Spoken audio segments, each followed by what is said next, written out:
Alright, so I'm broken down on the side of the road, so I'm going to do a little bit of survival exercise, nature exercise. How can I get small and know what's going on elsewhere by what's going on here? So I'm on the side of the road. I'm in Oklahoma. So what I'm looking at immediately, if I don't look up, if I look down, and I immediately see really clayey dirt and gravelly a little bit by the road, obviously, just really clayey dirt. And I see grass. So that's going to immediately be a place for plants that are arid plants that grow well and that sort of thing. Something along the lines of thistle, nettle, things that are edible, but they attract fauna. They get good flowers on them.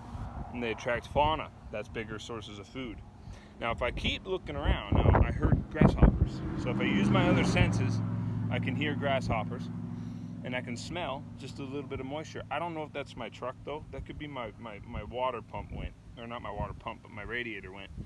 And that could be the water boiling off in that. But I do smell a little bit of moisture, and it's like 190 freaking humidity here. Obviously, if I look up, I see other things, but I want to go step by step. So, what I see right here is a dead carpenter bee. That tells me that within a radius of a couple miles, I'm looking at water. Because bees are always a good source of water. And I'm also seeing a little dead baby turtle, unfortunately. Looks like he got smashed, but he also looks like he's been eaten from. Now that narrows down my search for water to about 50 yards, because he lives in water. He's not the red-eared slider, but like the Colorado breed to that. Basically just like a red-eared slider. 50 yards, there's water. I know it. So now that smell might still be my radiator, but it also could be that. So I know that there's probably going to be bull thistles nearby, like I said. And if I look up, I see a little bit. I see some angelica too. So if I see angelica, and it's dry right around over there, I'm seeing angelica. It's dry though. Oh, there's a dragonfly. See, now I know there's water really close. And so when you know that there's something that's been eaten at this turtle, and I know that there's water nearby, even though that angelica is dried up, there's probably an irrigation ditch right here. In the natural world, that's basically just this dried up stream bed. So we'll assume it's a dried up stream bed. Now obviously I'm seeing grass. That attracts fauna, nice high grass too. Again, more food. So now I know to look up. And now I know to follow this little stream bed here, because that's where that turtle came from. If I look up, I know that sometimes there's water here. That's where the bee came from, and the turtle. But I know that within a couple hundred yards, I'm looking at trees, deciduous trees. That's where the water is. Now I know that there's a source of water nearby, and something scavenged off of this guy here. And I know that this clay dirt extends to up there. So, what does all that mean? That means that there's hawks nearby. Hawks or other birds of prey, like like osprey or gulls. So if I take a look up, I can follow my nose to where that water is, because it does seem like it's that direction. So is my truck, but it does seem like it's that direction. I know the water's up there, and it's not very far.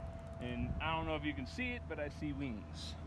I see white wings. That means there's gulls. They don't eat both. They pretty much eat fish. They'll eat other things, sure.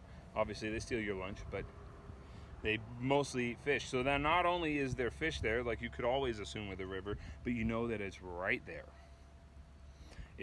They're right there, and they're right at the surface, because those birds don't dive very far for fish.